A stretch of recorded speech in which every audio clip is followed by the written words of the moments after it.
Hello, everyone. Today, I would like to speak to you about one of my favorite topics. Would you please speak your spells? We're going to explore the rhetoric of BDSM and Kink as it relates to communication, consent, and clarity. My name is Shay Au Lait, and my honorific is Switchress. It's a hybrid of the titles and honorifics Mistress and Switch. I'll get more into that later. I am both equally parts playfully innocent and dangerously kinky, as the rumors are about. As a professional and lifestyle dominatrix, I most often manifest as a sorcerer, a shapeshifter, and a primal storm. I'm very much a multi layered, tactile, sensuous creature. I delight in playing with power and lingering in the pleasure of sensuality, sexuality, and eroticism. I conduct rituals traversing between worlds to exact magic. When it comes to the BDSM industry and community, I have participated in the lifestyle for over 15 years, and I've been a vetted professional and practitioner for 10 years. If it also helps to know, I'm queer, polyamorous, pansexual, gray sexual, and black as fuck. When it comes to my archetypes, my titles, my nicknames, because of my explorations and the ways that I express myself and my desires, some of the names bestowed upon me are Kinky Siren Switchress, the Erotic Goddess, the Typhoon of Temptation, the Badonka Monk, the Witchy Mad Scientist, the Kinky Monk, the Kinky Bath Gremlin, the Maya Angelou of Kink, the patron taint of big dicks, vulnerability doula, intellectual sensual shaman, cultural provocateur, the Dakini priestess, the typhoon of terror, and even Stitch the gremlin. I want you to know what might speak to you or what even independently comes up for you. It's going to be fun to track later.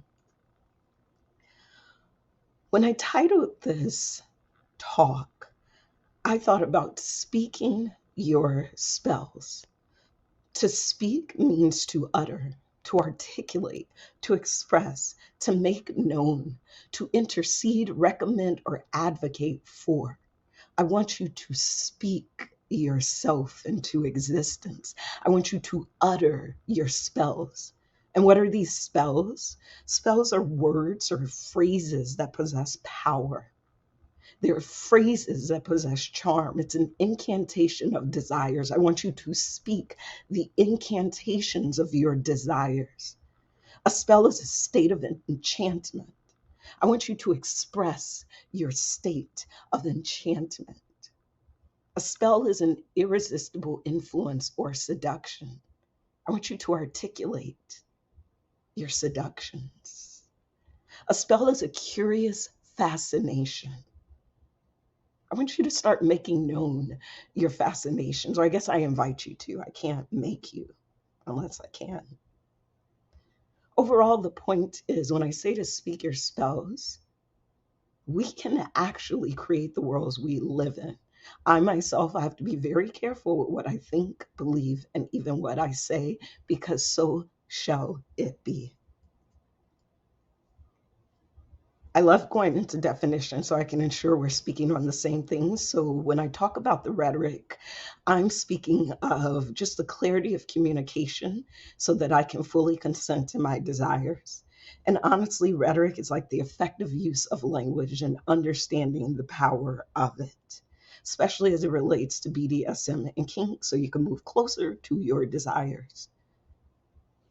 When it comes to BDSM stands for bondage, discipline, dominance, submission, sadism, and masochism. It's a whole community, a whole world. And you may hear the terms vanilla, which is really a neutral term for those who don't participate in these practices or lifestyle. Within this industry and community, there are pros, whether they're doms or submissives.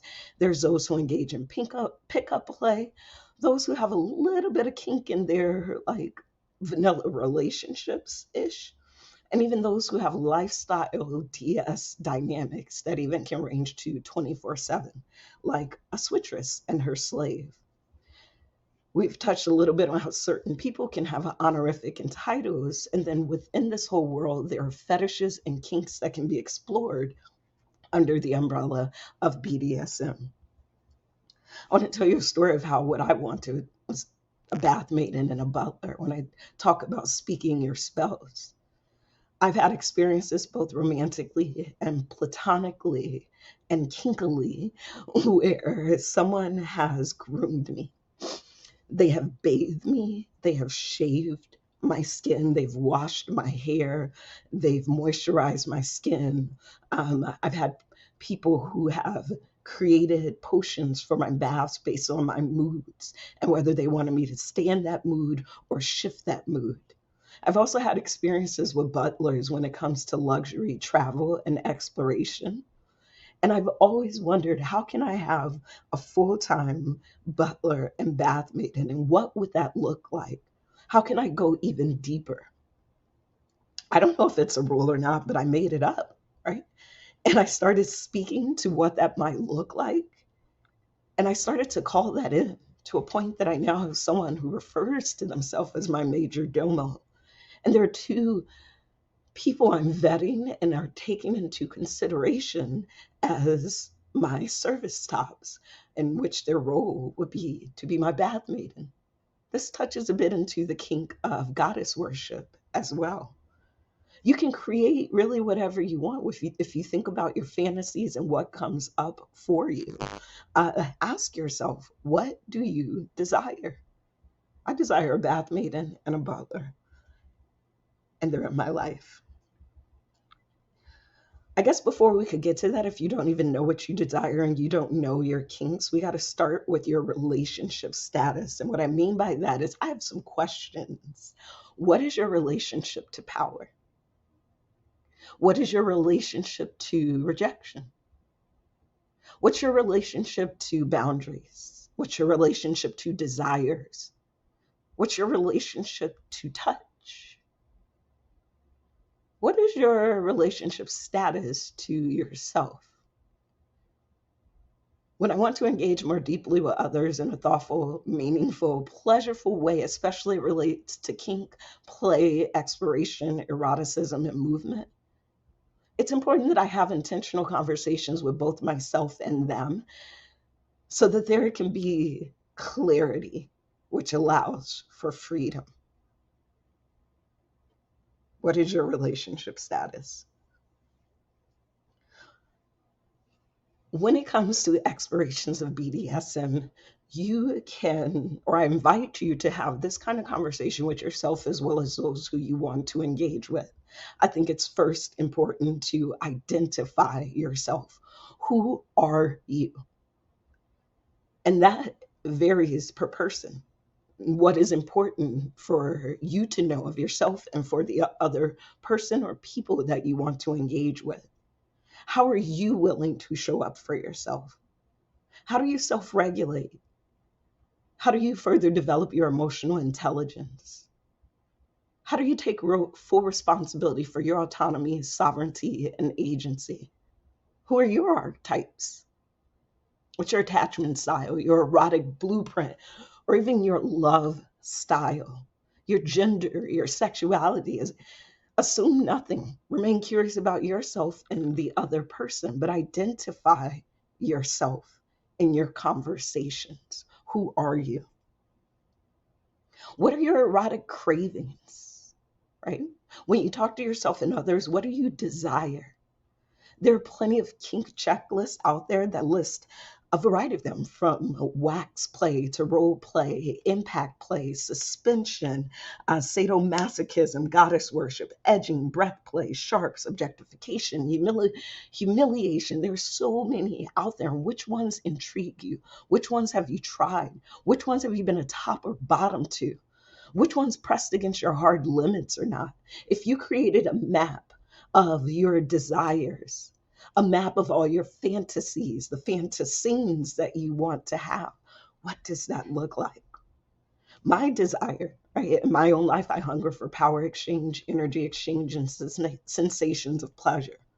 I hunger for explorations and curiosity, seduction, and intentional touch, full body experiences, edging and transformational galactic experiences that shift states of mind and bring me to presence. I want it to be mysterious, mystical, and magical. Ultimately, there's a desire for every encounter to be spirited, conscious, intentional, and sacred, even if it's primal, sadistic, and vicious. I want it decadent and I want it dangerous. That's what my erotic cravings are for. To move closer to those cravings, we have to think about our boundaries, which is really a map of how to love me intentionally while navigating the curiosities and explorations of how our worlds intersect. When it comes to communicating boundaries, we think of our hard limits and our soft limits. Exploring boundaries might be an invitation to explore the apology love languages. And when someone expresses a boundary, I invite you to simply say thank you for taking care of yourself. What are your intentions? When you engage with yourself and with others as you're communicating, what do you intend for this experience to be? Who is this connection for that touches even on consent? Are you giving or asking? Are you doing it for them or for yourself? What are you looking for? Or what are you motivated by? Is this a temporal moment? When I think of intentions, I also think about the relationship smorgasbord, which we're out on version 2. It is a tool you can use with anyone you connect with to kind of chart the kind of connection you want to have with them. And even power exchange and kink are on here. Sexual, religious, emotional intimacy. This can be a great guide for exploring your intentions with each person you encounter. What's your present state of mind? Where are you right now? When it comes to engaging with yourself and in others, it's important to communicate, to know if we are aligned and present to make choices. Do we have altered states um, due to life experiences, due to divorce, due to being jet lagged, due to just ingesting primal earth medicine? Maybe our connection should pause until we're aligned and we can be present. One thing I'd like to say when it comes to consent amongst the many is assume nothing and just ask. Assume nothing and just ask. There's so many tools out there that help us, like the wheel of consent is one. I think it's important to know that consent does not need to be sexy. It's just a neutral term for us both to agree to what's about to happen, right? It's not a romantic comedy. And because we're not all body language experts and can't quite pick up on microaggressions, and we can, or not microaggressions, can't pick up on like micro expressions like the experts, assume nothing and just ask. I invite you to the next person you engage with, ask consent for everything. Every single thing you do to interact with them, just for a purpose, like a short period of time. Ask consent and tell me what happens. Ask consent, like to kiss them in every place. May I kiss you on your shoulder? May I kiss you on your cheek? May I kiss you on your neck? Just to practice it for fun. I had someone on a date continue to ask my consent. They don't ask me on the date, then ask me if they could pay for the tickets to the concert and pay for dinner. And at dinner, they asked if they could do X, Y, and Z. They asked if they could hold my hand. And I was like, this is so strange because I'm not used to someone asking me, which gives me the power to choose to say yes or no or give an adjustment. Ask, assume nothing, just ask. Vetting. When it comes to vetting, you gotta, who are you willing to let in? Who are you willing to show yourself to? When you're vetting who you're gonna interact with, what level of experience do you have and what level do they have? Take your time when you are connecting with someone. When it comes to BDSM, many of these things are taboo. There's an art and science to a lot of this. We can cause harm. Like Bad things could happen even when we take the best precautions. So it's also important to intentionally vet that, like your life depends on it, because it does. And if you need to wait, wait. As you have these conversations with people who you want to interact with, especially when it comes to BDSM, you want to have a breath play scene, a role play scene, you want them to go on to be your play partner or your dominant, your dom, right? Perhaps also have a conversation about community. How do you all intersect in your communities, your social structures, your do you work together? What are your roles in those ways that they intersect? Are you in the same small industry group? What are the power structures and dynamics that are at play? And how are we going to hold each other responsible and accountable for those intersectionalities? It's important. What about relationships as well? There's a community at large, but when we engage in BDSM, when we want that clarity of communication and consent, we don't play in a bubble. Who else is impacted by our choices to interact? What agreements do you have in play and do I have in play? What is the love style and communication style between those we have relationships or entire polycules and polygalaxies with? That might affect my decision and even my consent to connect with you. So let's have a honest conversation about that, an open conversation. I once heard when it comes to negotiating, you get what you negotiate.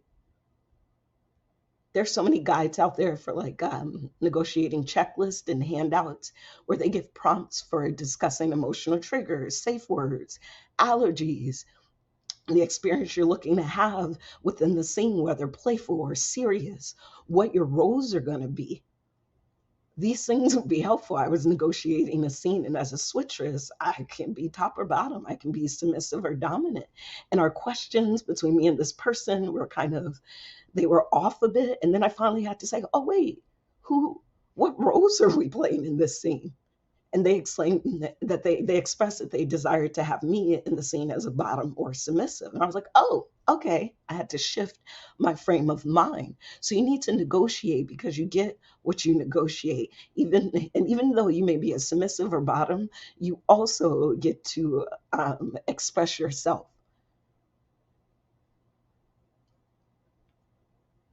It's also important to discuss wellness and health, right? Not just sexual health status, but overall wellness, and health. Mental, emotional, spiritual. If we're going to go deep into headspace, subspace, dom space, we're doing things that will unravel things, unbury things, provoke things. It's important to have a vulnerable conversation about wellness and health in order to have intentional, thoughtful, conscious practices. And what about aftercare, integration?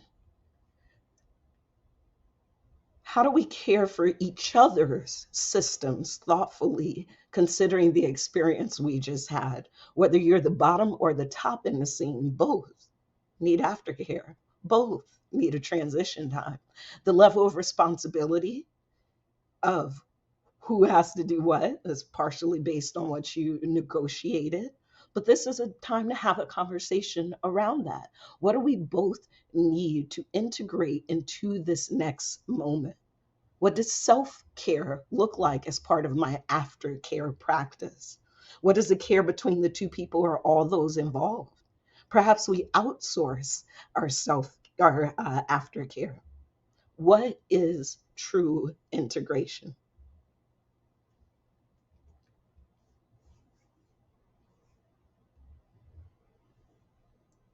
When it comes to BDSM and kink, at times there still seems to be a struggle or a challenge around communication, clarity, and consent.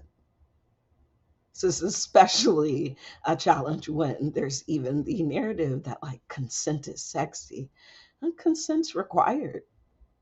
Consent is necessary. And there are tools and prompts in place that can guide us towards conversations, whether they be easy to have or awkward or weird or yummy. The information is valuable. How are you willing to show up for yourself? And what are you willing to reveal to others so that you can have a pleasure-filled, yummy, erotic experience? These are some of the things that I do, and I'm happy for it. My name is Switchress Shay Au Lait. I'm the founder of Speakeasy Noir, executive producer of Cyber Impact Productions, and the podcast producer of Spreadsheets and Spread Eagle. You can find out more about me at shayaulait.com/learn-more or switchress.com.